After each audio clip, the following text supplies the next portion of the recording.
en la nube. Y bueno, tenemos el honor de tener a Erika Angélica Alcántar García. Ella es licenciada en Historia y es maestra en Urbanismo por la UNAM. Ella es miembro del OPSINTER, del Instituto de Investigaciones Sociales, y de la Red Iberoamericana de Historia Urbana. Ella es profesora titular de la licenciatura en Urbanismo de la UNAM desde el año 2015, en las áreas de proyectos de cultura urbanística, en donde imparte los cursos de Investigación 1, Filosofía de la Ciudad e Historia del Urbanismo Popular. Actualmente, Erika está estudiando el doctorado en urbanismo en la UNAM dentro de la línea Teoría y Cultura Urbanística. Ella realiza la tesis que lleva por título Forma Urbana y Culturas Urbanísticas, tensiones en el modo de producción del espacio en la Ciudad de México entre el 60 y el año 88. Ha publicado como autora el capítulo La política del transporte en la Ciudad de México durante la primera mitad del siglo XX, la evolución de un ámbito de la política urbana, esto en el libro La movilidad en la Ciudad de México, impactos, conflictos y oportunidades. También ha publicado el artículo La forma de las ciudades en el sur global, hacia la reivindicación de la cultura urbanística popular en la Ciudad de México durante el siglo XX. Eso es para el AIPUR y ha sido también coautora de estos artículos, El urbanismo popular en México y 5 hitos en la historiografía del suburbio en la Ciudad de México. Esto en una revista que se llama Urbana, que es la revista electrónica do Centro Interdisciplinar de Estudios sobre a Cidade, que me imagino que eso es en Brasil, o no sé si es en Portugal, Erika, a Brasil. Entonces, pues nada, bienvenidas y bienvenidos todos y todas. Pues ya damos inicio a esta sesión. Les recuerdo entonces que vayan apuntando sus preguntas en el Inter y al final vamos a abrir el micrófono para que compartan muy brevemente esos cuestionamientos para que Erika nos haga favor de compartir su respuesta, ¿vale? Pues bienvenida, Erika, y adelante.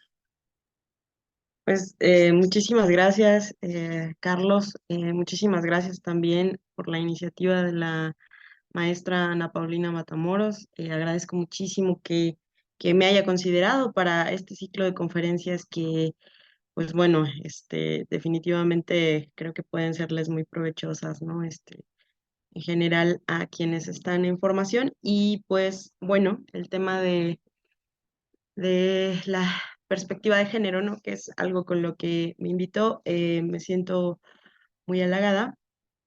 Y ahorita a ver si puedo hacer esto, compartir en pantalla completa, porque creo que no me permite hacerlo. Si no, bueno, vamos así. Sí está, bueno, en el simbolito allá abajo de la derecha, ándale, sí. ¿No te está Sí, dejando allí? pero ¿qué crees que no? Como que no me permite. Ah, no te preocupes. Allá, Ahí va, sí, ahí sí. va. Perfecto, gracias, perdón. Pues de antemano también disculparme si por ahí llega a pasar algo, ¿no? Digamos, la virtualidad nos ha enseñado que también tenemos un montón de cosas que seguir aprendiendo, ¿cómo se dice? Resistencia a la frustración, entre otras cosas, ¿no? Pero bueno, estoy muy contenta de estar aquí con ustedes. Alumnas, alumnos de la Universidad Iberoamericana. Es un gusto para mí. El día de hoy voy a tratar de ser breve en un tema que he venido estudiando en los últimos ya más o menos 5 años.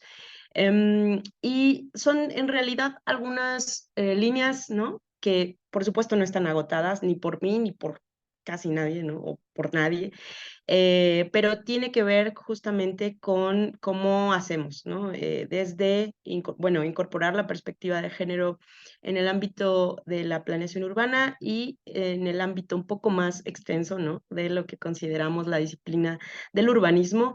Entonces, bueno, el día de hoy justo les traigo una serie de reflexiones o de temas, indagaciones, ¿no? Pero sobre todo preguntas y posibilidades para seguirnos preguntando sobre esto, ¿no?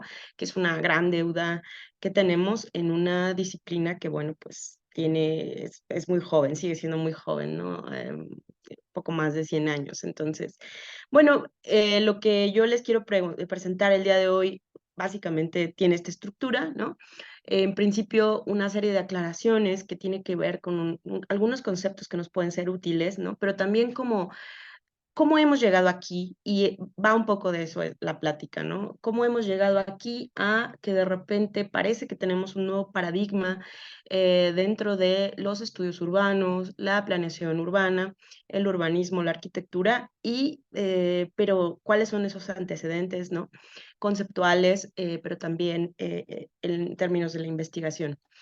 Después, justamente después de esos conceptos, también quisiera justo hablar de algunos esfuerzos, ¿no? Que se han dado, que pocas veces se revisan, me parece, en los cursos de urbanismo y de arquitectura, que incorporan o tratan de incorporar la perspectiva de género y parece que de repente venimos, ¿no? De solo hace unos 15, tal vez poco, casi 20 años, ¿no? Para empezar a plantear estas preguntas.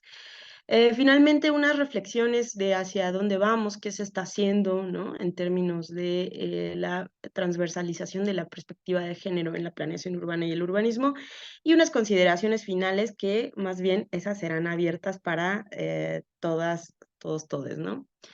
Bueno, en principio, unas aclaraciones. Esto que nombramos o que vamos a empezar a nombrar perspectiva de género, ¿no? En los estudios urbanos, en el urbanismo, en la arquitectura, en la planeación urbana, ¿no? Digamos, tiene sus antecedentes en algunas líneas de investigación, particularmente, ¿no? En el norte global, eh, y desde la rama de la geografía radical, ¿no? Y de sus exponentes feministas más, pues, digamos, más ilustres, ¿no? En este caso, por ejemplo, la geografía radical, ¿no? Anglosajona, particularmente inglesa, que nos deja a Doreen Massey, ¿no? Y junto con ella hay una historia importante, ¿no? Que también se inscribe, digamos, dentro de este momento de incorporación de los estudios feministas a distintas disciplinas, que es Mary Nash. ¿Y por qué nos interesa tanto Mary Nash? Porque Mary Nash se va a ir justamente a la Universidad de Barcelona en los años 70 y en los años 80, y ella va a incorporar dentro de la geografía en la Universidad de Barcelona algunas de las líneas de estudios feministas. Entonces, digamos que por ahí un poco podemos rastrear por qué particularmente, ¿no? Desde Iberoamérica, pero específicamente en Barcelona se empiezan a dar estudios desde los años 80 y 90 sobre el espacio, las mujeres, las espacialidades, ¿no? Cómo el género se vuelve una categoría para analizar el espacio urbano. Habrá otras exponentes que llevan ya más de 30 años haciendo esto, como Rosa Tello Rovira, ¿no? Y también en los últimos 20 años Socorro Pérez Rincón, ¿no? De la Universidad de Barcelona. Y algunos hitos que de repente se nos olvidan también es que justamente en los años 2000 se empieza a incorporar, ¿no? Desde la Cátedra ONU, también con Inés Sánchez de Madariaga, ¿no? Uno de los primeros textos que vamos a considerar en español para entrarle, ¿no? A la perspectiva de género, que es urbanismo con perspectiva de género, y que, digamos, el urbanismo con perspectiva de género, la planeación urbana con perspectiva de género, digamos, lo va a seguir sosteniendo esta autora, ¿no? Inés Sánchez de Madariaga hasta nuestros días. Incluso desde hace 2 años, ella, junto con otra investigadora de apellido Zucchini, desarrollan el concepto de movilidad de cuidado, ¿no? ¿Por qué digo esto? Porque a veces parece que nosotras y nosotros en México nos llegaron 2 libros que son muy importantes y qué bueno que los leamos, qué bueno, ¿no? Que ahora tengamos estas discusiones, pero uno es el del 2018 de Saida Mushi, Mujeres, Casas y Ciudades. Increíble, por favor, digo, si les interesa el tema, es una lectura obligada. Y justamente en 2019 nos llega, ¿no? También esta compilación de reflexiones de un colectivo que viene más de 20 años trabajando, que es Colectivo Punto 6, ¿no? Que son un colectivo de académicas y de activistas catalanas que llevan, lo repito, más de 2 décadas trabajando juntas, ¿no? En donde también ha participado Saida Mushi. Entonces, digamos, no es algo que surja necesariamente hace hace 3 años, ¿no? Claro, tiene que ver con un montón de reivindicaciones coyunturales que han tenido lugar en los últimos años, ¿no? Que tiene que ver con lo que ha llamado Nuria Varela y otras feministas y otras académicas como la famosa cuarta ola, ¿no? Del feminismo, que tiene que ver con estos movimientos masivos, ¿no? De movilizaciones de redes y de grupos de mujeres jóvenes en regiones del mundo que, pues bueno, que sobre todo América Latina, ¿no? El sureste asiático, y que tiene que ver también con los derechos reproductivos, ¿no? Digamos, y ahí con el alza de feminicidios en estas regiones. Entonces, digamos, hay una cuestión coyuntural, política, social, ¿no? Y cultural, pero también la academia, por eso, digamos, que también ha tenido resonancia esto que viene trabajándose desde hace por lo menos 30 años, ¿no? En los ámbitos de las ciencias espaciales. Eh, También una aclaración importante, porque de repente, pues esto que tratamos de llamar, ¿no? Urbanismo, diseño de asentamientos humanos, planeación urbana, planeación territorial, tiene que ver un montón, digo, eso es tema seguramente con la maestra Ana Paulina Matamoros y en otras clases lo discutirán, ¿no? Pero tiene que ver con una serie de tradiciones y con una evolución propia, ¿no? De una disciplina que se ha llamado de distintas formas, dependiendo de las tradiciones a veces nacionales, ¿no? De la evolución y también de su vocación, ¿no? Entonces, bueno, lo que sí podemos decir es que podemos encontrar, ¿no? Grandes esferas de acción de lo que podemos llamar urbanismo, ¿no? En principio, por un lado están las políticas urbanas y administrativas, ¿no? Que tiene que ver también, por supuesto, con la planeación territorial, las prácticas políticas, la técnica, ¿no? Y en otra esfera también tendríamos justamente lo propio académico que sobre todo estaría, ¿no? Dentro de los estudios urbanos que justamente podríamos llevarlo hacia la teoría, el arte, la ciencia, ¿no? Y quienes nos dedicamos un poco más a la academia. Esto no está necesariamente separado, a veces se integran juntas, ¿no? ¿Por qué digo esto? Porque de repente vamos a ver que en algún momento se traslapa la cuestión académica, ¿no? Con la cuestión política, con la cuestión de la gestión, con la cuestión de la administración urbana, etcétera, porque justamente pues es un campo, ¿no? Lo repito, es una disciplina que lleva más o menos poco más de 100 años en el mundo occidental, nombrándola como la nombramos, y claro, no somos, además el urbanismo tiene una tradición, pues bueno, humanista, ¿no? Ligada a la Europa continental, pero el town planning o la planeación urbana, por supuesto que tiene más bien sus orígenes y sus puntos de comunicación en la práctica anglosajona de principios del siglo XX y con la sistematización de un método, ¿no? Para intervenir el territorio. ¿Son lo mismo? Bueno, hay muchas discusiones al respecto, pero podríamos decir que parte de un marco, ¿no? General con la intención de intervenir el territorio para mejorarlo, ¿no? Sin duda, y está íntimamente ligada como práctica y como disciplina también a la arquitectura, ¿no? Bueno, esto lo podemos discutir, hay quien coincidirá, quien no coincidirá, pero digamos que es un espectro amplio, ¿no? De cómo podemos considerar esta disciplina del urbanismo, porque justamente de lo que vamos a hablar es que estos niveles de intervención, ¿no? Y de la transversalización de la perspectiva de género se dan en todos estos ámbitos y esferas. Justamente entonces vamos a iniciar, ¿no? Con algunos conceptos que pueden ser útiles, que pueden parecer también algo ociosos, ¿no? Esto no es una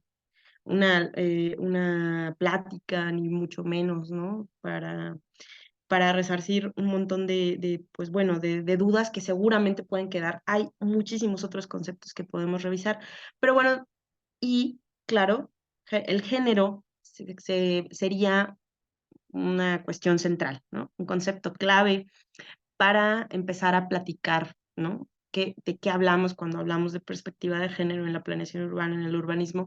Y por supuesto, ¿no? Tal vez ustedes lo sepan, tal vez ustedes consideren que incluso ni siquiera necesitamos revisitar el concepto de género, pero sí me parece importante, ¿no? Recalcar que el género podemos considerarlo, por supuesto, un concepto central para el análisis, para la interpretación social, como un constructo social y cultural, ¿no? Con una serie de restricciones, prescripciones, expectativas, ¿no? Sobre lo masculino y lo femenino. También necesitamos entender que el género viene, ¿no? O se formula en los años 50 en el área de la medicina para hablar de lo que se diferenciaba del sexo, ¿no? Y que justamente esta categoría se retoma en los años 70 por las primeras feministas, ¿no? Sobre todo anglosajonas, que van a retomar esta idea, ¿no? De que es una construcción social y cultural y que justamente hay una serie, de que esta construcción social y cultural, ¿no? De algún modo nos mete en moldes, ¿no? Y tiene una serie de prescripciones y de restricciones, ¿no? Para tanto los hombres como las mujeres. Esto por un lado, ¿no? También esto es muy importante porque nos vamos a dar cuenta de que el género lo atraviesa todo. Es lo que dirían o lo que van a plantear las feministas, ¿no? En los años 70, el género no es solo un concepto, no es algo que podamos solamente estar allí, ¿no? Como para recitar o decir, sino que es una categoría, ¿no? Una categoría de análisis. Es decir, justamente atraviesa absolutamente todo en nuestras vidas y justamente como categoría de análisis nos permite interpretar, ¿no? La realidad. En ese sentido, una de las cosas que también se van a empezar a plantear un poco después es cómo afecta, ¿no? Y particularmente por la geografía radical, específicamente en los estudios de Doreen Massey, cómo experimentamos el territorio, cómo el género afecta, ¿no? Nuestra experiencia del territorio y justamente cómo es que el espacio también se construye social e históricamente, ¿no? Entonces, nuestra experiencia del espacio está indiscutiblemente atravesada por el género, ¿no? Esa es una de las primeras consideraciones. Justamente entonces, cuando hablamos de perspectiva de género, ¿para qué nos sirve? El género también, como categoría de análisis, lo van a plantear las autoras feministas de los años 70, nos permite ver las desigualdades, sobre todo, ¿no? Las desigualdades entre géneros en un sistema de dominación. Y justamente esas desigualdades también nos permiten, ¿no?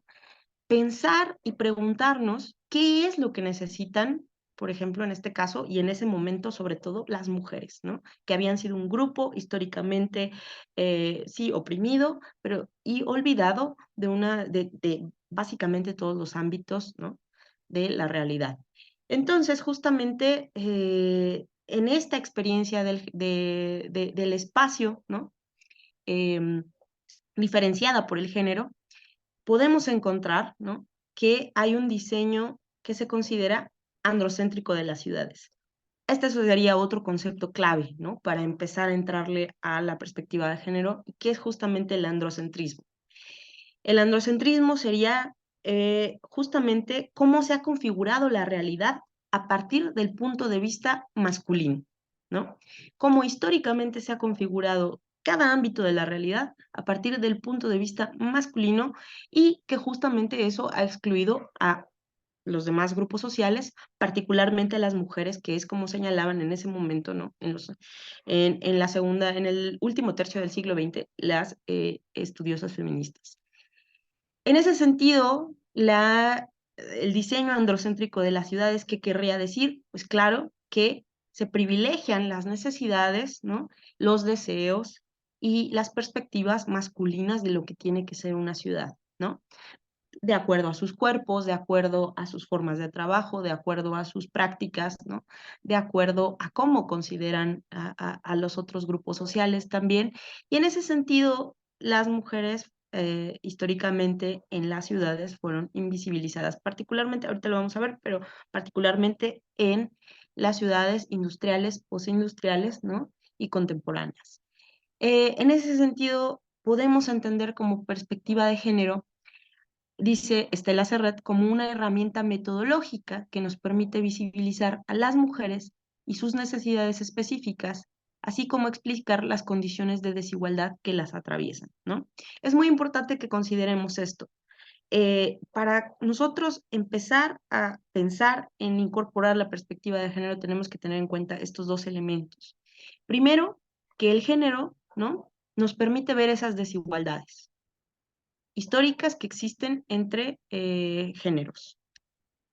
Por otro lado, cuáles son las necesidades de los géneros y, ¿no?, y sobre todo de aquellos sujetos que han sido oprimidos a lo largo de la historia.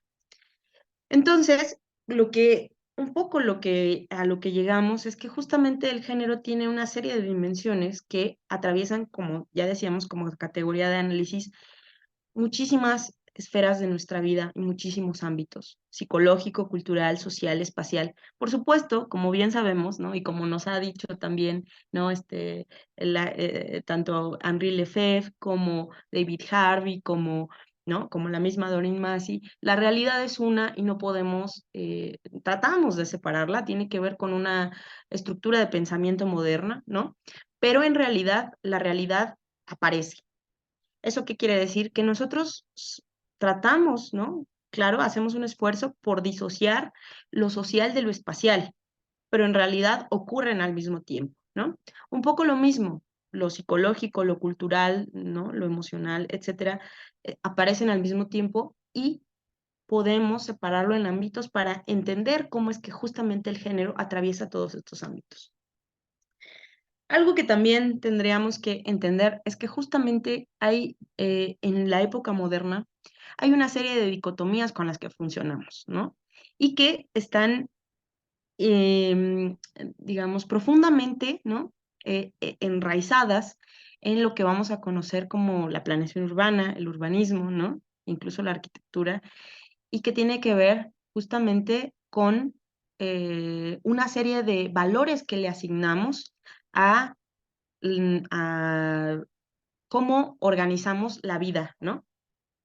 Y justamente en esa serie de valores podemos encontrar valores que asociamos con lo positivo o con aquello que tiene más valor, ¿no? Y con lo negativo o aquello que tiene menos valor o en una condición de subordinación. Y justamente el androcentrismo, ¿no?, que digamos, ya dijimos que es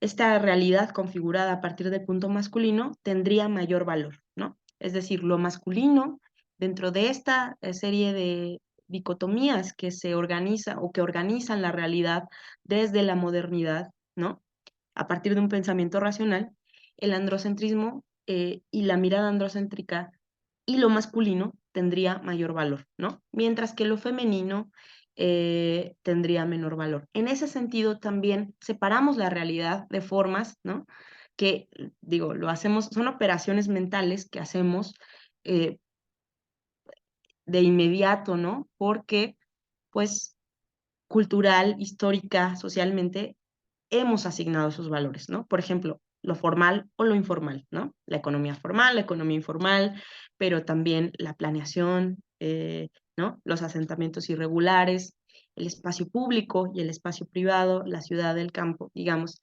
son algunas de las formas en que también hemos tratado de organizar nuestra realidad y sin ser muy conscientes de ello, hemos jerarquizado esos valores, ¿no? O hemos jerarquizado esas formas de organización de la realidad. En ese sentido, también, ¿no?, pasa lo mismo con el género. Esto es importante justamente porque tiene que ver con cómo organizamos el espacio, ¿no? Sobre todo, vamos a encontrar que, particularmente en la época moderna, nosotros vamos a hacer una distinción entre espacios, ¿no? Y esto tiene que ver con lo que también denominaron, ¿no?, las autoras feministas en los años 70, la división sexual del trabajo, que tiene que ver con cómo cada sociedad organiza la distribución del trabajo entre hombres y mujeres según los roles de género específicos de esa sociedad en ese momento, ¿no? En ese sentido, se asignan funciones específicas al espacio ligadas al género. Por ello es que hay un ámbito, ¿no? Por eso es que hay una distribución social de ese espacio en donde el espacio público se considera como parte del espacio productivo. El espacio productivo, sobre todo, justamente tiene que ver con la reproducción, ¿no? Económica y de la riqueza, mientras que el espacio reproductivo tiene que ver con la reproducción de la sociedad, ¿no? De la humanidad, y por supuesto está vinculado con lo femenino, ¿no? Y como ese espacio reproductivo está vinculado con lo femenino, por supuesto, se le asigna al espacio doméstico. Mientras que el espacio productivo se asocia no solo con el espacio público, sino también con el espacio económico y por lo tanto con el trabajo remunerado. Mientras que otra vez el espacio doméstico se asocia con aquello, ¿no?, que no es remunerado, es decir, no tiene el mismo valor, ¿no? Y también así, de manera social e histórica, hemos distribuido los espacios. Si no, pensémoslo, ¿no? Cómo, o tratemos de reflexionar cómo es que justamente el espacio público, en realidad, históricamente ha estado vetado para las mujeres y se asocia el espacio doméstico con lo femenino, ¿no? En ese sentido, estas distinciones se exacerban sobre todo en lo que consideramos la época moderna y particularmente con la consolidación del sistema económico capitalista, ¿no? Porque en ese momento quienes iban, ¿no?, y ponían su fuerza de trabajo para la reproducción del capital, pues eran sobre todo los hombres, aunque las mujeres siempre participaron, ¿no? Pero el ámbito doméstico siempre estuvo relegado a las mujeres. En ese sentido, ¿no?, justamente esta distribución social, ¿no?, ligada al género, pues también tiene una serie de valores, ya vimos, ¿no? Entonces, justamente, y esto lo podemos encontrar muy bien, ¿no? A finales o bueno, digamos, durante todo el siglo XIX, digamos, cuando empiezan a surgir los primeros intentos de planeación urbana, vamos a encontrar una de las cosas más importantes o uno de los instrumentos más importantes, ¿no?, que de la planificación, que es la zonificación. Y esa zonificación que nos va a dar, por ejemplo, pues ámbitos netamente, ¿no?, de trabajo o netamente industriales ligados al espacio productivo y a lo masculino, y espacios netamente domésticos, ¿no?, habitacionales, ligados sobre todo a lo femenino. Es decir, de algún modo la planeación, no conscientemente tal vez, pero de algún modo, por supuesto que reproduce este orden de espacios, ¿no? Y justamente la ciudad racionalista, ¿no? Eh, por supuesto que los reproduce, ¿no? Es tal vez una de las mayores ejemplos de que el espacio, por supuesto que no es neutral y está atravesado por el género. ¿A qué me refiero con ciudad racionalista? En arquitectura, por supuesto que tiene que ver con una corriente, ¿no? Pero también, digamos, está íntimamente ligado a una corriente filosófica que viene, por supuesto, desde el siglo XVII, no les tengo que decir mucho más, ¿no? Pero tiene que ver, pues, evidentemente, con una configuración de nuestro pensamiento moderno, ¿no? Y una de esas cosas que planteaba ya René Descartes, justamente cuando hace su discurso del método, es separar para entender la realidad, ¿no? La ciudad racionalista es un poco lo mismo. Separamos en ámbitos para tratar de asir esa realidad urbana y es uno de los instrumentos y aproximaciones de la ciudad, ¿no?, moderna de finales del siglo XIX que van a ser característicos de las ciudades industriales, ¿no? Vamos a separar los usos, ¿no? Vamos a separar los usos del suelo, vamos a separar las funciones, vamos a tratar de ordenar ese caos urbano, ¿no?, que había venido de la revolución industrial. Pero justamente esa ciudad racionalista, pues, ¿qué era lo que nos estaba dando? Por un lado, una ciudad segmentada, ¿no? Claro, sí, un poco más ordenada, pero también una de las cosas o de las grandes frustraciones de la ciudad racionalista, incluso en el norte global, va a ser que la realidad urbana es un fenómeno vivo que no podemos, ¿no?, estar metiendo en un molde específico y en un modelo urbano sin esperar, ¿no? Que surjan un montón de, pues bueno, de eventualidades, ¿no? Y sobre todo de procesos sociales que no van a responder exactamente a ese modelo. Entonces, justamente en los años 60 viene una crisis en el pensamiento ligada a la revolución cultural de la misma década, ¿no? Y algunos de los primeros pensadores que van a plantearse, ¿no? Que la ciudad racionalista es, eh, en cierto modo, restrictiva, ¿no?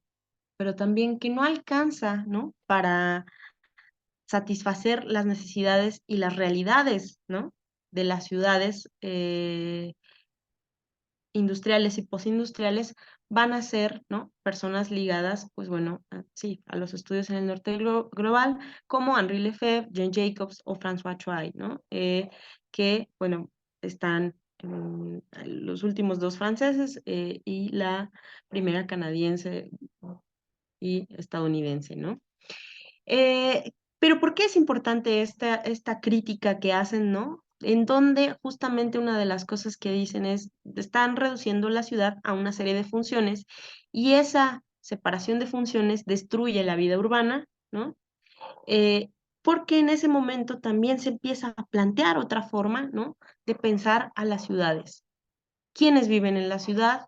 ¿A quién le sirve esa planeación de la ciudad? ¿Qué tan desconectados están los planificadores urbanos, ¿no? Los urbanistas, los arquitectos, de quienes viven y habitan la ciudad? Y eso va a dar lugar, ¿no? Esa crítica y esa, hoy llamaríamos, ¿no? Pero bueno, el famoso empowerment, ¿no? De ciertos sectores sociales para decir, claro, yo habito esta ciudad y qué está pasando, ¿no? Estas críticas van a ser recogidas y releídas por algunos, ¿no? Por algunas activistas de la tercera ola del feminismo y también van a empezar a preguntarse, esta ciudad no nos satisface y no solo no nos satisface, sino que debemos de cambiarla, ¿no? De acuerdo a nuestras necesidades, porque históricamente nuestra experiencia del espacio ha sido otra, ¿no? Ha sido restrictiva, este, ha sido, ¿no? Eh, menos placentera, obviamente, la hemos padecido, ¿no? Y por supuesto, esta crítica es importante para lo que viene. Justamente en esas décadas de 1960, ¿no? 1970, estas primeras académicas feministas, principalmente en los Estados Unidos y Europa, comienzan a analizar y a denunciar, ¿no? Cómo es que la planeación urbana y el diseño había excluido históricamente a las mujeres, ¿no?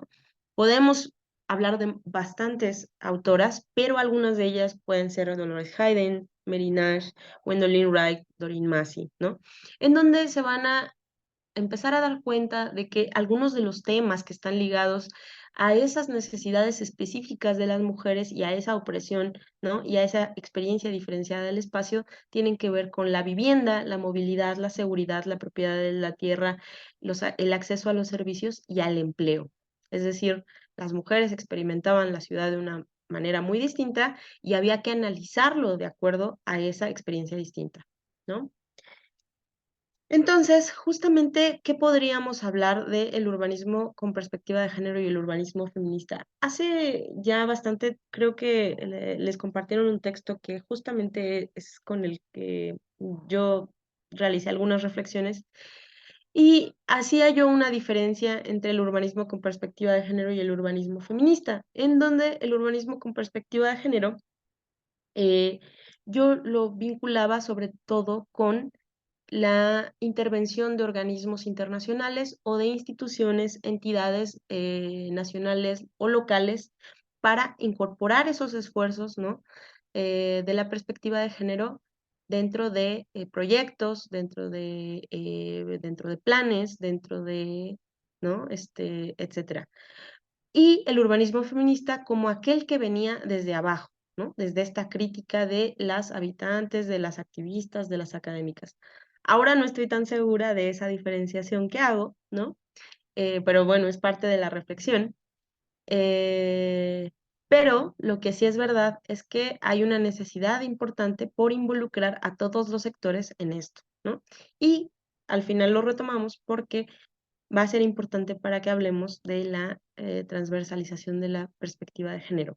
Sobre todo porque, además de estos temas, ¿no? Que siguen siendo los más importantes para las mujeres y para tratar de atender la realidad de las mujeres y de otros grupos, ¿no? De otras identidades sexogenéricas en las ciudades, como la seguridad, la movilidad, la apropiación, el disfrute, la accesibilidad, etcétera, ¿no?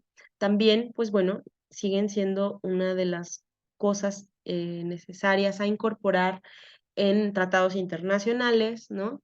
En programas, ¿no? Internacionales y, por supuesto, en perspectivas y prospectivas internacionales como la Agenda 2030, ¿no? Bueno, ¿por qué hacía esta diferenciación justamente entre el urbanismo con perspectiva de género y el urbanismo feminista cuando yo escribía esto? Porque justamente algo que sucede en los años 70, desde los años 70, es que van a empezar a, digamos, el movimiento feminista de la tercera ola va a empezar a impulsar una serie de encuentros y de tratados internacionales eh, en desde el norte global y desde organismos internacionales como la ONU para atender las formas de violencia hacia las mujeres. Y esto se va a trasladar en distintos programas de ayuda, apoyo, de financiamiento hacia, en general, hacia todo el mundo, pero particularmente hacia las regiones, ¿no? En vías de desarrollo, entre los años 70, 80 y 90. Y parte de ese esfuerzo, ¿no? De las activistas académicas y mujeres organizadas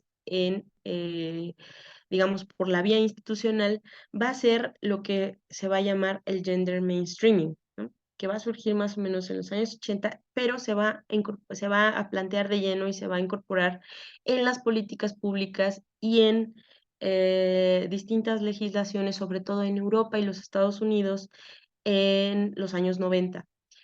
El gender mainstreaming fue una forma, ¿no? O ha sido una forma, un proceso de integrar la perspectiva de género en legislación, políticas públicas, programas y proyectos. Esto es muy importante porque justamente en los años 90 vamos a tener un proceso de globalización, ¿no? Ligado a las tecnologías de la información, al Internet, ¿no? Pero también a una serie de acuerdos y tratados internacionales marcados por el paradigma de los derechos humanos. Entonces, el gender mainstreaming va a ser una forma en donde, sobre todo, se va a buscar una vía institucional para llegar a la igualdad, ¿no? Con ello se van a crear también categorías e impulsos, ¿no? Para las acciones afirmativas y para crear condiciones de paridad entre las instituciones, ¿no? En los ámbitos de gobierno, pues bueno, sobre todo en la región occidental, ¿no? Justamente, ¿por qué esto es importante? Porque para entender estos casos de los que yo les voy a platicar, tenemos que tener en cuenta qué es el gender mainstream, ¿sí? Y que justamente quisiera hablar de estas experiencias de la incorporación de perspectiva de género en la planeación urbana y de los esfuerzos feministas, en donde algunos estuvieron ligados, pero sobre todo, ¿no? Tiene que ver con un ámbito de acción en donde hay tanto grupos de la sociedad civil, ¿no? Mujeres organizadas, sobre todo de la sociedad civil, pero que también hay una serie de instituciones que se comprometen a llevar a cabo esos proyectos y esas demandas. Entonces, un poco como les decía, ¿no? Estas experiencias tienen que ver con cómo esa organización de la tercera ola del feminismo, que viene de finales de los años 60 y sobre todo en los años 70, impactan en el norte global y sobre todo en la academia, pero no solo en la academia, sino también en distintos ámbitos profesionales y cómo particularmente impacta en las ciencias espaciales, en activistas y grupos de mujeres. También cómo eso va a tener una resonancia y cómo en los organismos internacionales y cómo estos grupos organizados se van a movilizar, ¿no? Para buscar financiamiento, para también llamar la atención de esos organismos internacionales y para crear legislaciones, marcos, programas, etcétera, de apoyo a mujeres en distintos contextos. Y justamente también desde los años 70 y en los años 80 se van a dar cuenta y estos organismos internacionales y van a formular una serie de diagnósticos y de estudios que van a dar lugar a una serie de conclusiones que hoy tenemos muy claros, por ejemplo, en la Agenda 2030, que es el impacto, ¿no?, de la desigualdad y de la violencia de género en la brecha de género, pero también en la economía, ¿no? Entonces, cómo también esto se empieza a incorporar en las agendas internacionales. El primer caso del que les quiero hablar es el de Jamaica, que comienza en los años 80 y, digamos, lo retoma Bertha Turner, que tal vez ustedes la recuerden porque fue socia y también esposa de John F. Turner, que acaba de morir hace una semana, ¿no? Este famoso arquitecto inglés que viene en los años 50 a estudiar las barriadas de Lima, Perú, y que plantea al Banco Mundial una serie de soluciones, ¿no?, a partir de los asentamientos irregulares sobre todo para la autoconstrucción de vivienda en la región latinoamericana, pero que se traslada a otras regiones del mundo, ¿no? ¿Por qué esto es importante? Bueno, pues porque Berta Turner recupera en una publicación en 1988, una publicación que edita esta experiencia de mujeres en Kingston. Justamente una de las cuestiones y que tiene que ver con algunos de los primeros esfuerzos, ¿no?, de organismos internacionales y vinculación local, ¿no?, de grupos organizados de mujeres no solo para transformar la ciudad, sino como había ámbitos como la industria de la construcción, ¿no?, que no estaban incorporando a las mujeres y cómo también esa forma de economía, ¿no?, estaba excluyendo y, digamos, restringiendo sus posibilidades de una vida mejor a un gran grupo de la población, ¿no? En ese sentido, por ejemplo, se encuentran, ¿no?, con que la mayoría de las cabezas de familia o las jefas de familia, ¿no?, eran mujeres que sobrevivían por debajo de la línea de pobreza con algo así como menos de $9 a la semana, y cómo es que sobre todo las mujeres jóvenes, ¿no?, tenían una gran tasa de desempleo. En un momento en donde en Jamaica la industria de la construcción estaba en ascenso, ¿no? Tenía un boom y las mujeres no se podían incorporar a ese ámbito, ¿no? Entonces, además, ¿no?, de cuestiones como que la mayoría vivía en casas de familias y, por supuesto, con el respectivo hacinamiento, etcétera. Em, y en realidad recupera esta experiencia de la Women's Construction Collective, que comienza en 1983, con 10 mujeres organizadas de Kingston, ¿no?, que se afiliaron después a algo que se llamó la Working Group of Women's Low Income Households and Urban Services, que también tenía sedes en México y en Perú. Y justamente se empiezan a entrenar y a calificar, ¿no?, como trabajadoras de la construcción. Y algo que después se empieza a incorporar, empiezan después los contratistas, ¿no?, y la gente ligada a la industria de la construcción en Jamaica, es que cuando las mujeres estaban allí, eh, la violencia fue a la baja, ¿no?, y la productividad a la alza, lo que hizo que muchas más mujeres se incorporaran a la industria de la construcción y también que empezaran a formular sus primeros proyectos, algunos proyectos de vivienda, ¿no?, solo para mujeres madres solteras, ¿no?, en Kingston. Otro caso, digamos, emblemático es el de Montreal y la seguridad de las mujeres, que surge en la década de 1980, ¿no? Sobre todo por la inseguridad que existía en em, en la ciudad de Montreal, y sobre todo bueno, y en general en la región de Montreal, y que tiene que ver justamente con cómo empiezan a las mujeres a organizarse para crear una serie de soluciones, ¿no?, al respecto. Entre ellas hacen una serie de marchas, ¿no?, una serie de iniciativas como la de noche las mujeres toman la calle, ¿no?, y crean las mujeres, bueno, crean el Comité de Mujeres y Ciudad para mejorar la seguridad de las habitantes de Montreal. Y una de las cosas más exitosas que salió de este caso es la implementación de un servicio que se llamaba Entre Dos Paradas y que es algo muy sencillo que después se va a replicar en algunas otras ciudades, pero es que se dieron cuenta de que las mujeres cuando bajaban de los autobuses eran víctimas de violencia sexual porque caminaban demasiado entre una parada y otra. Entonces, la solución que encontraron fue, vamos a cortar las paradas para que las mujeres no tengan que salir, para que, perdón, que no tengan que caminar tanto y no estén expuestas durante tanto tiempo. Y eso disminuyó muchísimo la tasa de violencia sexual, ¿no? Es decir, pequeñas cosas que fueron incorporando y reflexiones que fueron incorporando se hicieron parte de programas, ¿no? Para el transporte y la movilidad que mejoraron su vida. Bueno, me voy a ir ya muy rápido. También está el caso de Toronto, el reporte de las mujeres en ambientes seguros y la iniciativa el plan de las mujeres de Toronto, que justamente también en los años 80, ¿no? Una de las cuestiones más importantes para las mujeres en Toronto fue justamente la seguridad. Eh, y se organizaron una serie pues de profesionales, ¿no? De la arquitectura, de la sociología, de la planeación urbana, para crear un proyecto, ¿no? De plan ligado a estas necesidades y a estas urgencias, ¿no? Sobre la seguridad de las mujeres. Y justamente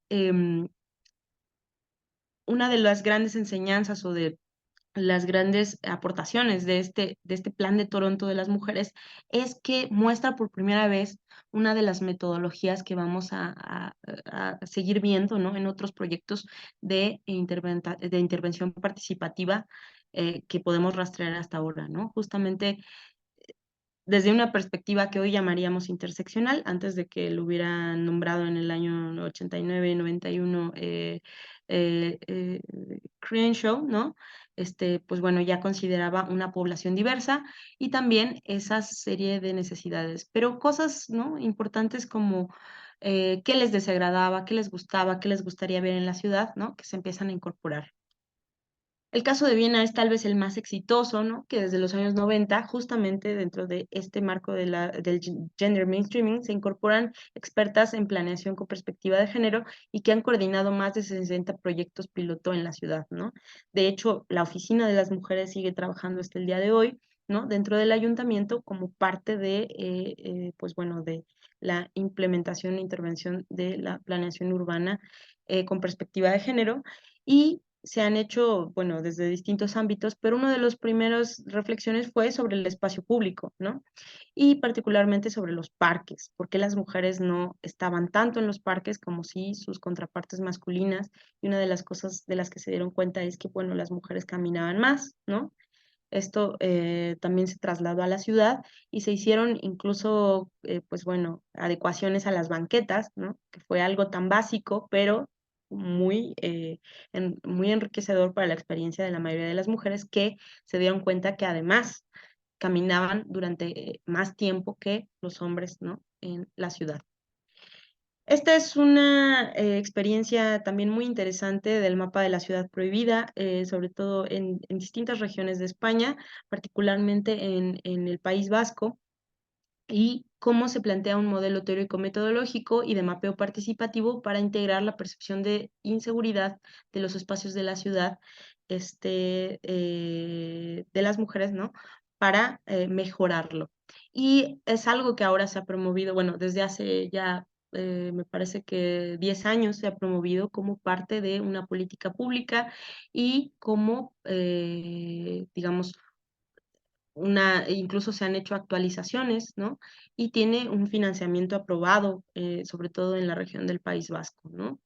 Lo podemos rastrear desde 1996, ¿no? A partir de unos ejercicios autónomos, pero también, digamos, hasta el año de 2012, en donde se empezó a etiquetar el presupuesto, lo pueden consultar por ahí, no es la cosa más, digamos, tiene ya bastante tiempo, pero lo pueden seguir viendo, ¿no? Cómo se hizo a partir de marchas exploratorias, puntos peligrosos, etcétera, marchas de reconocimiento, y cómo se integran. Estas son algunas, justamente, digamos, una síntesis de cuáles son esos esfuerzos que se hicieron, ¿no? Del mapa de la ciudad prohibida desde 1996 hasta el 2015, y justamente cómo es que desde el 2012 hay una subvención del gobierno vasco, ¿no? Para incorporar y crear esta serie de, de proyectos. Desde una perspectiva de autonomía y libertad, ¿no? O lo que llamarían, o lo que llamaron quienes impulsaron el mapa de la ciudad prohibida como desde el enfoque autonomista, en contraposición con un enfoque paternalista ligado íntimamente a las instituciones del Estado, ¿no? Bueno, entonces estas también un poco, digamos, la experiencia, ¿no? De de esta incorporación de la perspectiva de género, que un poco lo que yo les presento aquí. No está el caso de Jamaica, pero bueno, es... y creo que se trabó esto. Ya para ir terminando.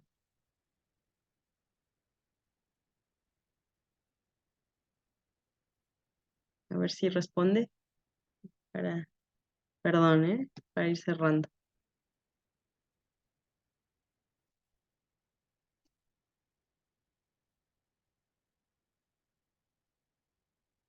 Voy a dejar de compartir tantito para ver si responde.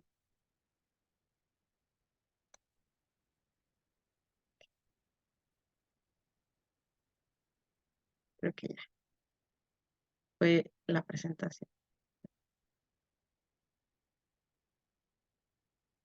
Ya para ir terminando y no seguirles mareando más con tantos datos, ¿no? También llegamos a otro nivel, ¿no? De incorporación de la perspectiva de género, y también que tiene que ver con algo, ¿no? Un ámbito, ya vimos, pues sí, claro, también de las políticas públicas, pero también del ámbito del diseño, del urbanismo, que es el diseño urbano, ¿no? Entonces, también en los últimos años se han hecho muchos esfuerzos, ¿no? Para incorporar, como parte de políticas públicas, diseño urbano, ¿no? Con perspectiva de género. Y eso también es interesante ver cómo se ha incorporado. Podemos rastrear distintos manuales, ¿no? Desde los años 90, pero en Latinoamérica podemos verlos desde los años 2000. Incluso antes las oficinas también de ONU Mujeres, también en Argentina habían ya planteado distintos proyectos, ¿no? Para incorporar en la arquitectura y en el diseño manuales con perspectiva de género.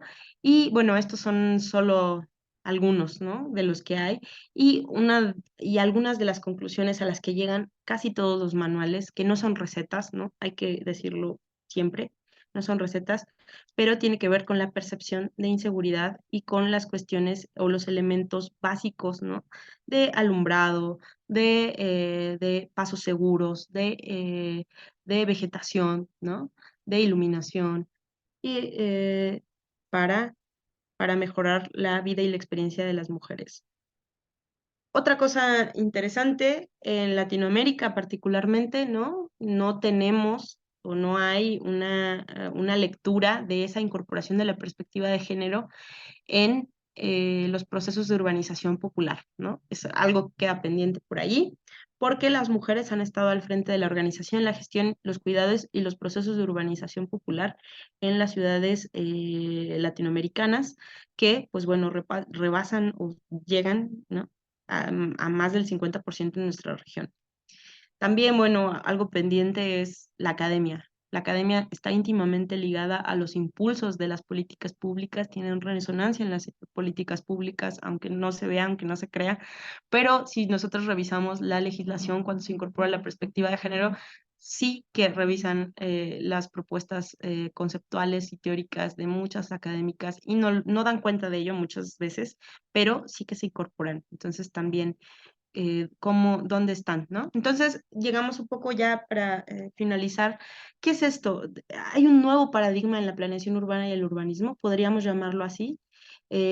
Como ya habíamos dicho, ¿no? En los últimos 10 años más o menos en Iberoamérica ha habido un boom, ¿no? De esta conversación sobre qué es el urbanismo feminista o el urbanismo con perspectiva de género, algo que han definido además, ¿no? El colectivo Punto 6 como una propuesta epistémica basada en la participación e inclusión frente a las prácticas hegemónicas estructurales. Así es como lo define el colectivo Punto 6, ¿no? El urbanismo feminista. Pero sí podemos pensar entonces de un nuevo paradigma, pues en principio podríamos pensar en esa apuesta, ¿no? En que verdaderamente exista un compromiso, ¿no? Para ligar las necesidades de los grupos, bueno, de la mitad de la población, que serían las mujeres, pero también de las disidencias sexogenéricas, ¿no? Pues para incorporar la perspectiva de género. En ese sentido, eh, por supuesto que viene de una propuesta teórica, más o menos, pero hay una serie de antecedentes y una serie de impulsos que también nos hacen pensar en una praxis de este nuevo paradigma, ¿no? O de este paradigma que, si de aplicarse, ¿no? En esa praxis, en tanto teoría y práctica, sí, claro que puede llevarnos a soluciones para todas, todos, todes, ¿no? Y que tendría que ver en una conjunción entre la academia, las políticas públicas, la legislación, la gestión, el diseño, ¿no? Entonces, digamos, si eso logra estar en concordancia y consonancia, puede ser que sí nos estaríamos yendo, ¿no? Estaríamos caminando hacia un nuevo paradigma que en principio nos haría ciudades más justas, más disfrutables, ¿no? Mucho mejor preparadas para pues para la realidad actual, ¿no? Pero entonces, porque justamente hablar de la transversalización, perdón, me voy a regresar tantito a esta, hablar de la transversalización de la perspectiva de género tendría que ver con eso, ¿no? Con digamos, la adecuación de una serie de políticas públicas que abarcara todos los ámbitos y digamos, todos los niveles de toma de decisiones para estar en sintonía, porque otra vez el género lo atraviesa todo. Entonces necesitamos tanto de la academia como de las políticas públicas, como del marco legislativo, como de la gestión, como del diseño y otros ámbitos, ¿no? Ligados a justamente a ese amplio espectro de lo que podemos llamar el urbanismo y en particularmente en su brazo, ¿no? De la planeación urbana. Entonces, ¿qué se ha hecho hasta el día de hoy, por ejemplo, en México para la transversalización de la perspectiva de género en la planeación urbana y el urbanismo? Estas son iniciativas que, si ustedes ven, pues parten más o menos desde el 2019 que tienen que ver con programas, con publicaciones, con iniciativas de ley, ¿no? Y con programas de gestión para incorporar la perspectiva de género en los distintos ámbitos pues de los marcos legislativos, políticas públicas y la toma de decisiones.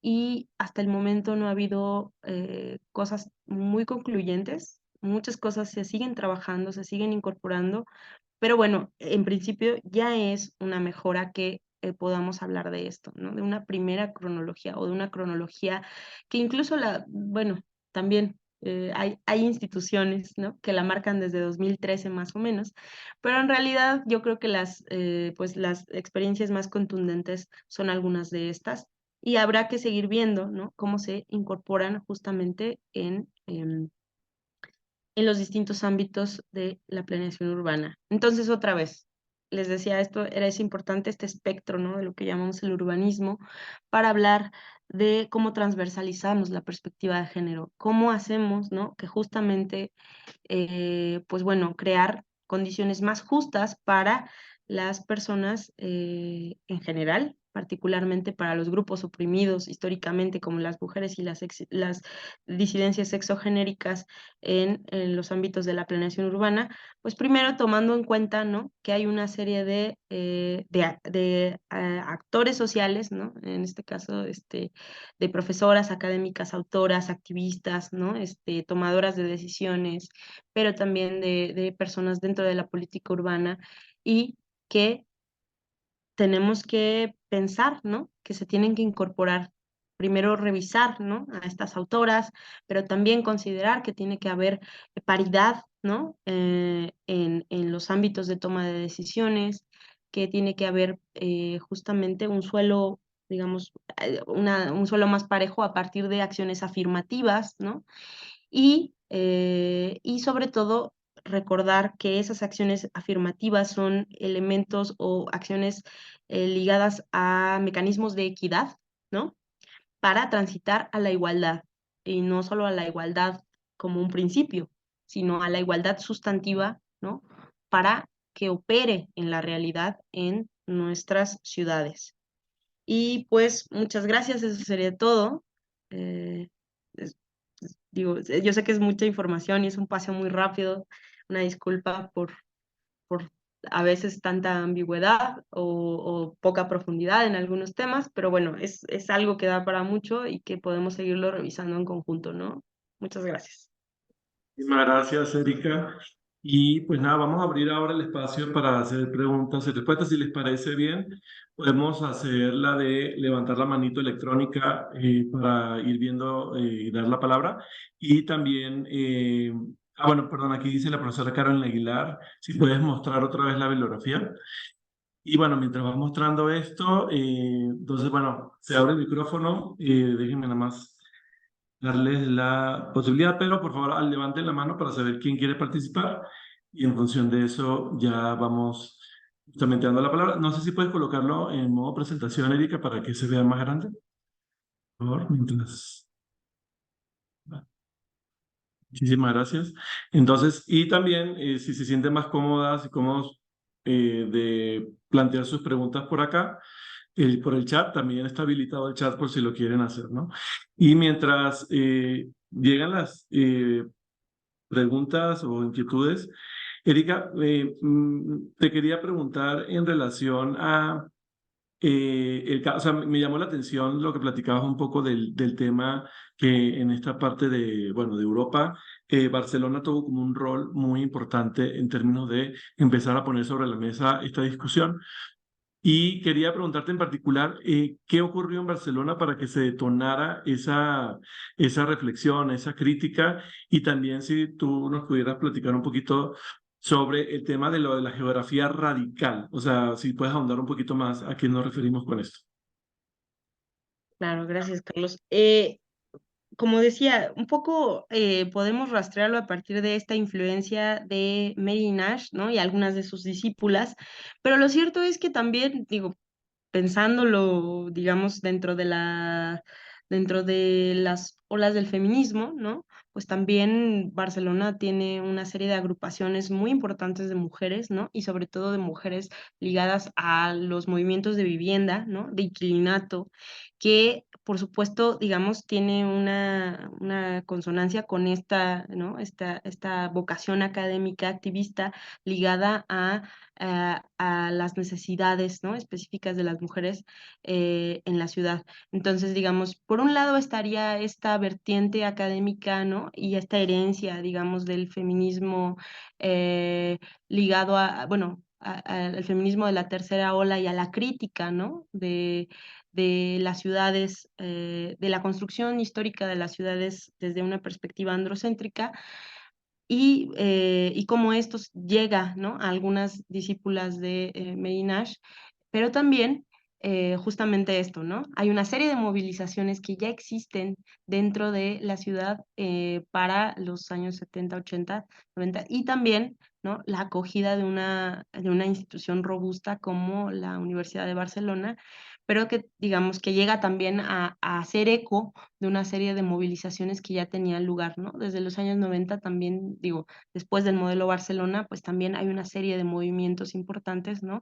Para la organización, para evitar el desplazamiento, ¿no? De una serie de, pues bueno, de inquilinas y de mujeres en general, ¿no? Y que digo, hoy lo vemos a lo mejor en su aspecto más combativo con las cuestiones de la financiarización y la turistificación, ¿no? De Barcelona, pero que claro, tiene sus orígenes desde un poco desde los años 80 y 90, ¿no? En esta organización por la transformación de barrios, como en los años, a finales de los años 90, como el barrio, como el Raval, por ejemplo, ¿no?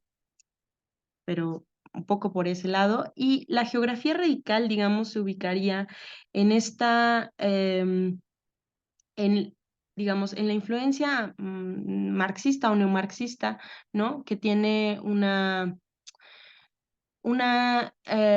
visión crítica, ¿no? De cómo se construye el espacio socialmente y que tiene lugar más o menos a finales de los años 60, particularmente con el pensamiento de Henri Lefebvre, que él, digamos, viene de la Escuela de Sociología Francesa, por supuesto, pero que algunos de sus discípulos van a ser, o tal vez el discípulo más célebre, ¿no? Va a ser David Harvey, pero también Horacio Capel, ¿no? En España, y también, digamos, va a recuperar algunas de estas ideas y de esta lectura, ¿no?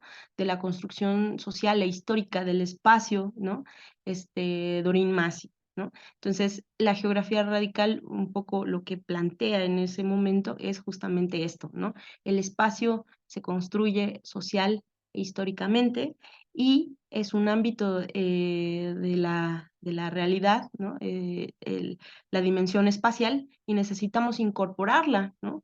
Para entender la realidad, y para presentar nuevas interpretaciones de la realidad y sobre todo también va a plantear una serie de cuestionamientos a cómo se ha construido esa ciudad históricamente, particularmente desde el sistema económico capitalista, ¿no? Y una de las cosas más importantes justamente va a ser, hay una desigualdad social, ¿no? Y esa construcción histórica también da lugar a desigualdades socioespaciales, ¿no? Entonces, digamos, es una de los planteamientos de la geografía radical de los años 70. Entonces, bueno, justamente Doreen Massey lo recupera para incorporar también la categoría de género, ¿no? Muchísimas gracias. Aquí tenemos una pregunta de un alumno de la clase de Ana Paulina y dice, él se pregunta si el objetivo del urbanismo es llegar a un modelo que cubra las necesidades pues, de todos los grupos sociales o es tratar de mejorar con pequeños cambios, en particular enfocándose como a estos grupos particulares o con necesidades más urgentes. ¿Cuál es como tu visión en ese sentido?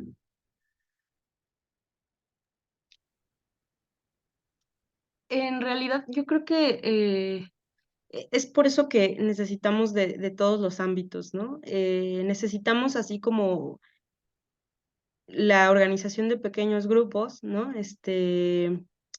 Necesitamos también las políticas públicas, ¿no? Que den visibilidad, legitimidad, financiamiento, ¿no? A todas estas iniciativas. Em, pero digamos, en principio, ¿no? La apuesta del urbanismo feminista es que si se cubren las necesidades de los grupos oprimidos históricamente, pues se cubren las de todas y todos, ¿no? Es muy utópico, o sea, también tenemos que pensarlo en ese sentido, ¿no? El feminismo es una utopía y toda ciudad, pues casi que es una utopía, ¿no? Entonces, probablemente nunca lleguemos a eso, ¿no? A cubrir las necesidades de todas, todos, todes, pero creo que sí tenemos que apostar por los modelos que incluso también, o sea, está en crisis, ¿no? La idea de pensar en un modelo, pero sin duda podríamos pensar en modelos que fueran mucho más amigables, ¿no? Y que sean lo menos excluyentes posibles. Entonces, también, por supuesto, tenemos que ser muy, también, ¿no? Pues lo más realistas posible. Sin duda es una utopía, pero vale la pena apostar por la utopía, ¿no? Entonces, bueno. Muchísimas gracias, Erika. María del Carmen Bustos dice, se pregunta también si existen colectivos mexicanos de académicas, activistas feministas en temas de urbanismo y apropiación de los espacios, cómo sumarse a ellos. Y al respecto, Ileana Góngora le contestó, bueno, aprovechando esa duda, comentó Ileana que la Asociación Mexicana de Arquitectas y Urbanistas ha iniciado algunas charlas y actividades vinculadas con la perspectiva de género y aceptan afiliaciones, ¿no? Entonces, bueno, pero quisiéramos escucharte también, Erika, al respecto. ¿Qué le pudiésemos decir a María del Carmen? Sí, hay, de hecho, hay bastantes, ¿no? Bastantes movimientos que ya llevan muchos años. Algunos de ellos están cumpliendo más de una década, que son organizaciones de la sociedad civil, ¿no? Hay académicas ligadas al activismo, ¿no? Como Rosalba Loide, como Citlali Gutiérrez, Zoila Hernández, ¿no? O sea, hay bastantes académicas en ese lado, ¿no? La Liga Peatonal, Urbanas MX, la red de investigadoras, y planificadoras urbanas, ¿no? Hay muchas iniciativas, cómo integrarse, bueno, también la AMAU, ¿no? Digamos, hay bastantes organizaciones ahora. ¿Cómo se puede uno incorporar? Acercándose, ¿no? Buscándolas, la mayoría o casi todas o todas, ¿no? Y me atrevo a decir que son muy abiertas y que están dispuestas a conocer y a incorporar nuevas visiones, ¿no? Entonces, por ahí están sus trabajos. Los pueden buscar en Twitter, en sus páginas de Facebook, ¿no? Sería interesante a lo mejor hacer un directorio de estos grupos, ¿no? Y asociaciones ligadas a la perspectiva de género, a las iniciativas profesionales o de profesionales, ¿no? De la planeación urbana, del urbanismo, de la arquitectura con perspectiva de género, porque de repente se van, ¿no? Ahorita así de bote pronto son las que recordé, pero la verdad es que hay bastantes, ¿no? Entonces sería bien interesante hacer ese trabajo, un directorio de estas organizaciones que siguen funcionando, o que se siguen creando y que se siguen desarrollando. Muchísimas gracias. Diana Velasco pregunta, ¿cómo podemos empezar en el país? ¿Cuáles serían las 5 acciones básicas que definirías para un urbanismo feminista? Wow. Pues creo que, digo, por supuesto, la primera sería la participación ciudadana, sin duda. Y en ese sentido, diagnósticos, ¿no? A partir de la planeación participativa o pues sí, digamos, de la participación ciudadana. Y por supuesto estarían sin duda los ejes, ¿no? De seguridad, de cuidado, ¿no? De espacios públicos, em, y de disfrute, ¿no? De la calidad de los espacios públicos. Digamos, al final la cuestión es ver que también por eso necesitamos también hacer diagnósticos, ¿no? De lo que sí tenemos, de lo que queremos, ¿no? Por eso les decía un poco, o que creo que las enseñanzas de todas estas experiencias es que hay metodologías que seguimos ocupando o que podríamos ocupar, que son deseables incorporar, ¿no? Como esto de qué tenemos, ¿no? ¿Qué es problemático y qué deseamos? ¿No? Que son tres perspectivas un poco desde pasado, presente, futuro, ¿no? Es decir, cómo nos imaginamos esta ciudad y también cómo están imbrincadas de algún modo las cuestiones de tanto de seguridad, ¿no? Como de disfrute del espacio público, como de movilidad, ¿no? Todas de algún modo están imbrincadas y tendría que ver con eso.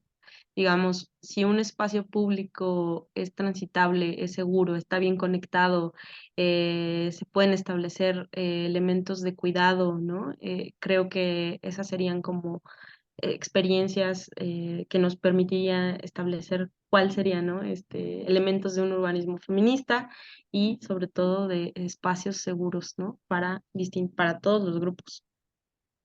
Y sobre todo, Erika, porque, bueno, tomando en consideración lo que platicabas hace ratito de que se trata de, es un tema de que se debería trabajar entonces el tema teórico, pero también desde la parte de la política pública, la parte de la gestión, la legislación, o sea, habría que verlo de una forma integral, pero para estar incidiendo de una forma adecuada en esos ámbitos y, o sea, agregaría un poquito lo que planteas, este hecho de que tendría que ser una visión conjunta de este sistema de intervención que toca todos estos elementos que luego se traducen en ciudad, ¿no? Que esa parte creo que es súper importante. Claro. También agregar. María del Carmen Bustos también dice, ¿qué opinas sobre las intervenciones realizadas por Clara Brugadas? ¿Impactan como ciudad feminista? Eh, yo diría que no, pero digo, en realidad lo que tenemos que buscar también es, eh, tendríamos que revisar, ¿no? Pero bueno, la cuestión sería si atienden las necesidades de los grupos, digamos, ¿no? De los grupos no solo vulnerables, sino, digamos, los grupos invisibilizados, ¿no? Históricamente, las mujeres, las disidencias sexogenéricas, los adultos mayores, los niños, ¿no? Las niñas. Pues claro, entonces estamos pensando en una ciudad pues mucho más universal. Claro, las cuestiones son que ahí no solo necesitamos paridad, sino equidad en los mecanismos pues de intervención, ¿no? Eh, yo creo que en general también, digo, no solo para hablar de las intervenciones de Clara Brugada, ¿no? Sino en general en esta ciudad, particularmente en la Ciudad de México, pero digamos en los ámbitos de la legislación y de las políticas públicas tenemos también una crisis de cómo incorporar la perspectiva de género, porque creo que al final es algo que se puede, y fue una de las cosas que, digamos, se criticaron mucho, ¿no? Del PGD y del PEGOT el año pasado, que es como pueden ser letras muertas, ¿no? Son ejes que dicen, claro, vamos a incorporar la perspectiva de género, ¿no? ¿Cómo se hace? ¿No? Cuáles son los primeros pasos, a quién le vamos a consultar, cuáles son las herramientas de consulta, cuáles son ¿no? Cuáles son los ejercicios, ¿no? Que vamos a instrumentar para justamente sacar esto, ¿no?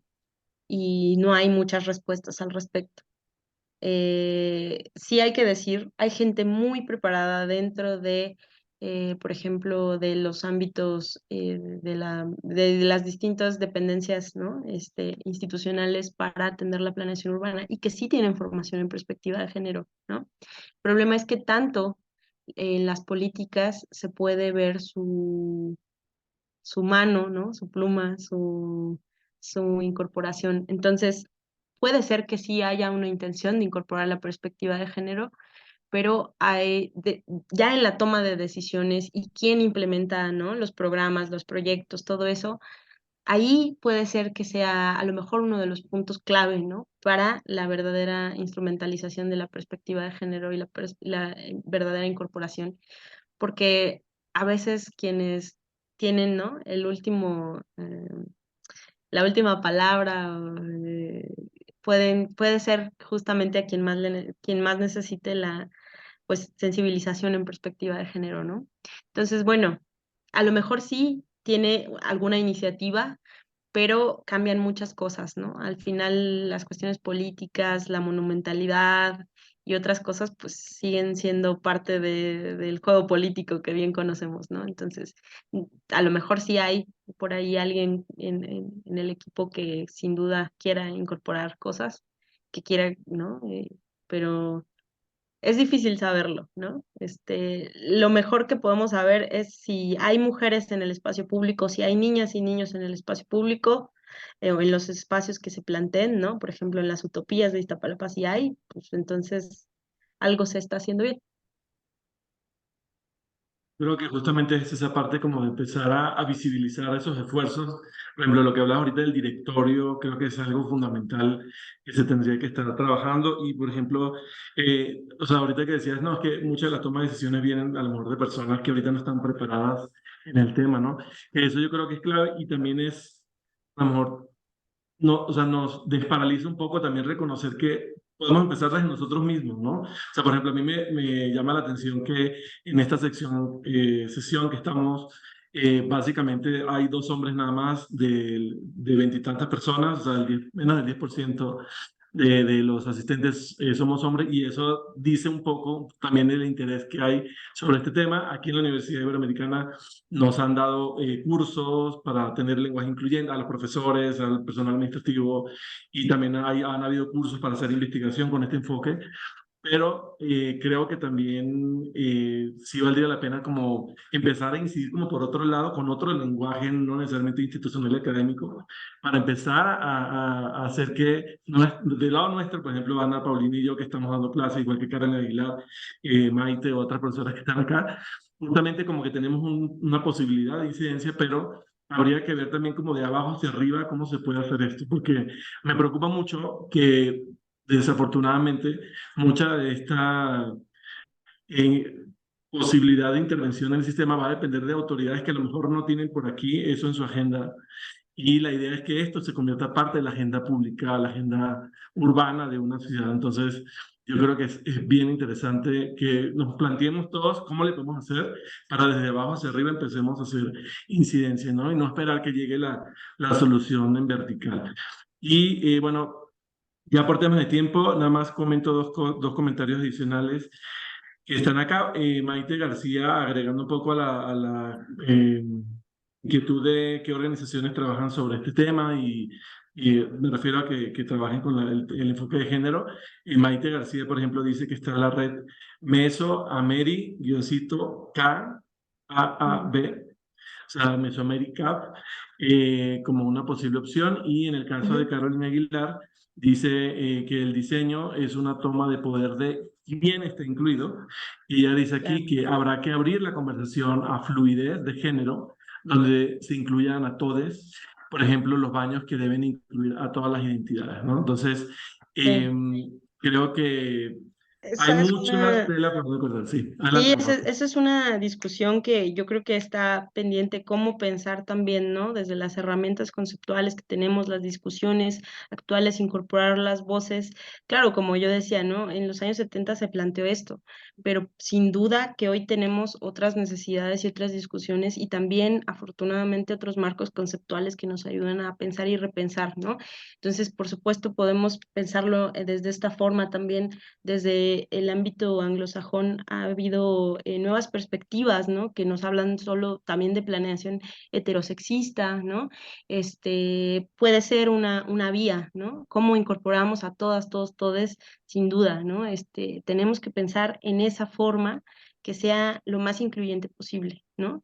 Esta es una perspectiva que, digamos, se ha difundido más, la idea de la claro, de la incorporación de la perspectiva de género y del urbanismo feminista, pero en principio tenemos que pensar en eso, ¿no? En cómo las ciudades y la disciplina del urbanismo, el ramo de la planeación urbana, cómo podemos hacer, ¿no? Para que todas las personas estén incluidas. Y necesitamos, nuevamente, más marcos conceptuales, más metodología, más, ¿no? Necesitamos trabajar en esto, pues creo que es algo que nos urge, sí, sin duda. Porque todo suma, ¿no? Y bueno, no quería dejar de darle la palabra a Ana Paulina. Por favor, si pudieras comentarnos, dar tus palabras de cierre antes de concluir. No, pues agradecerle a Erika la disponibilidad, la atención que ha tenido y seguir trabajando, seguir difundiendo y más que nada llegar a nuevos espacios. Creo que eso es lo fundamental y esperamos que esta plática pueda empezarse a difundir a través de más canales para que llegue a los oídos de las personas que toman las decisiones. Sería todo, Carlos. Muchísimas gracias, Ana Paulina, Erika, y a quienes nos pudieron acompañar hoy. Y pues nada, les quería compartir que Erika nos hizo llegar un texto que da soporte a esta plática, solo que básicamente se lo compartieron a los alumnos del curso de Ana Paulina en particular, pero yo puedo hacerles llegar justamente este texto a quienes se inscribieron a la sesión de hoy. Y no sé, Erika, si tú también y consideras que tu presentación puede ser compartible o nada más con lo que se proyecte vía el video, como tú nos digas. Sí, también se puede compartir si así lo desean. Sí, sí, Ah, sin problema. entonces yo creo que sí, porque hay también, por ejemplo, bibliografía, información como muy puntual, que valdría la pena estarla como revisitando para poder hacer este tipo de mejores, generar mejores argumentos para, como bien dice Napolina, empezar a tener como empezar a poner una piedrita en el zapato, pero en buen plan, para transformar para mejor y evolucionar. Y bueno, pues muchísimas gracias, que tengan un feliz día y pues seguimos en comunicación. Muchísimas gracias. Muchas gracias. Gracias.